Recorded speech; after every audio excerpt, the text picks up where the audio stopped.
ভূতের আতঙ্ক ছড়াতে স্কুলের হস্টেল ছেড়ে বাড়ির দিকে পা বাড়াচ্ছে ছাত্রীরা।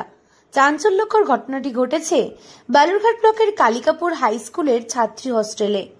এই হস্টেলে পঞ্চম শ্রেণী থেকে দশম শ্রেণী পর্যন্ত আদিবাসী সম্প্রদায়ভুক্ত ছাত্রীরা থাকে। হস্টেলে বিগত কয়েকদিন যাবৎ সন্ধে নামতেই ছাত্রীরা নানা ধরনের আওয়াজ শুনতে পাচ্ছে। আর এতেই গুজব ছড়ায়, কেউ বলে নুপুরের আওয়াজ, কেউ বা বলে মানুষের গলার আওয়াজ, তাও যেন কিছুটা অস্বাভাবিক আওয়াজ। আর মুহূর্তের মধ্যে এমন গুজব ছড়াতেই পুরো হস্টেল জুড়ে তৈরি হয়েছে থমথমে আতঙ্কের পরিবেশ। আমাদেরকে ভয় লাগছে, রাতের বেলা মানে সুস্থ হচ্ছে মেয়েরা, তার জন্য আমরা চলে যেতে চাচ্ছি। মানে ভূতের ছমছম শব্দ হচ্ছে রাতের বেলা, মেয়েরা ঘুমাতে পারছে না।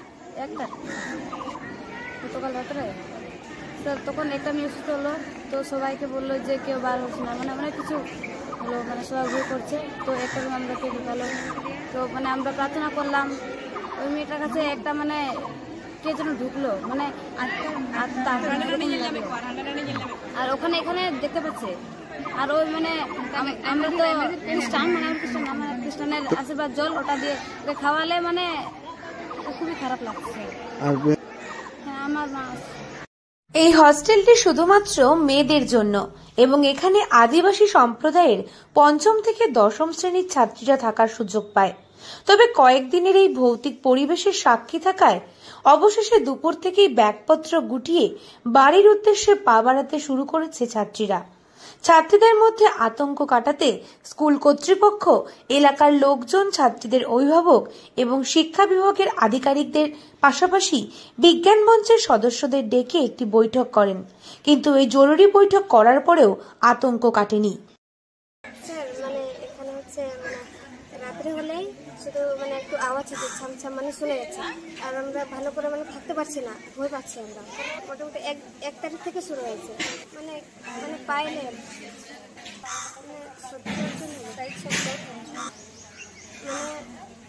একটা মেয়ে খুব ভয় পাচ্ছিল, তো তাই ভয় পেতে মানে চিৎকার করছে জোরে।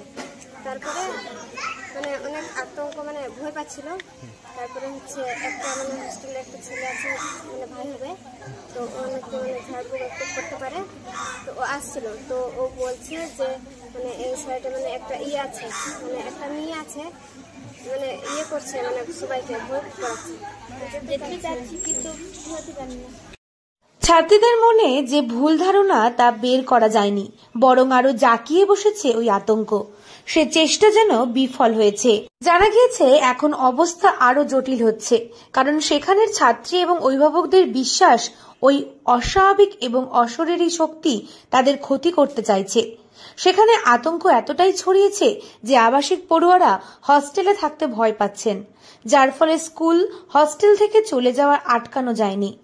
এদিন বেশ কিছু ছাত্রী তাদের ব্যাগপত্র নিয়ে বাড়ির উদ্দেশ্যে রওনা দিয়েছে। এক মাসখানেক আগে সমস্যাটা শুরু হয়েছিল। তো মাসখানেক আগে ওই স্কুল ছুটির পর কিছু মেয়ে ওরা ভূত সেজে ভূত খেলছিল। খেলতে খেলতে হঠাৎ করে একটা মেয়ে ওরা আক্রান্ত হয়ে যায়। ওকে মানে তারপর সেন্সলেস হয়ে যায়, কোনো সেন্স থাকে না। ও মানে হাত পা খিচানি, মানে ছটফটানিতে আমরা 5-7 জন মিলে তাকে আটকানো যাচ্ছিল। এই অবস্থাতে আমরা কোনো বুদ্ধি না পেয়ে গার্জেনকে আমরা ইনফর্ম করি এবং গাড়ি জোগাড় করে নিয়ে সঙ্গে সঙ্গে হসপিটালে আমরা ভর্তি করি। হসপিটালে ভর্তি করার পর স্যালাইন দিয়েছে, ডাক্তারবাবুরা যেটা চিকিৎসা করলেন এবং বললেন যে নার্ভের প্রবলেম আছে। ট্রিটমেন্ট করার পর রাত্রিবেলায় ও ঠিক হয়ে যায়, কিছুক্ষণের মধ্যে ঠিক হয়ে যায়। তারপর রাত্রিবেলা ওকে ছেড়ে যায় না, সেটা আমি কালকে খবর পেয়েছি, আমাকে ওরা বলে। এটা হয়তো এদের মধ্যে ছিল, কালকে আমাকে বলেছে। বলার সঙ্গে সঙ্গে বিজ্ঞান মঞ্চের সঙ্গে আমি কথা বলেছি, বিজ্ঞান মঞ্চের সঙ্গে কথা বলে আজকে এনেছিলাম। ওনারা সব বুঝিয়েছে, সমস্ত বিষয়গুলো তাদের বোঝানোর চেষ্টা করা হয়েছে। আমরা একটা সিদ্ধান্ত নিয়েছি যে আপাতত আমরা যেটা ব্যবস্থা করছি সেটা হচ্ছে থানাতে একটা ইনফর্ম করা, আর বিজ্ঞান মঞ্চ বা বিজ্ঞান মনস্কতার ব্যাপারটা নিয়ে ওদের একটু ওয়াকিবহাল করা।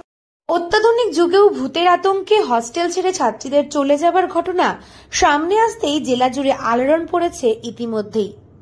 দক্ষিণ দিনাজপুর থেকে সুস্মিতা গোস্বামী রিপোর্ট, লোকাল 18 বাংলা।